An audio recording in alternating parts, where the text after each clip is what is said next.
হঠাৎ করে মায়া মিনা দেখতে যেন পায়, ছেলের নূরে সারা জগৎ আলোকিত হয়। মাথা নত করে আল্লাহর দরবারে, মাথা নত করে আল্লাহর দরবারে, উম্মতের জানাই শুভ কামনা। মাগো তোমার লালের নাই তুলনা।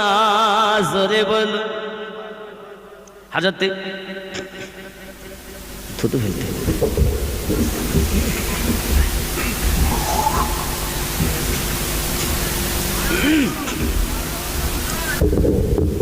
আব্বাজি রাগ হচ্ছে, কি করবো বলেন? বক্তব্য যদি কপ এসে যায় ফেলতে তো হবে না, গিলে খাবো। জি জি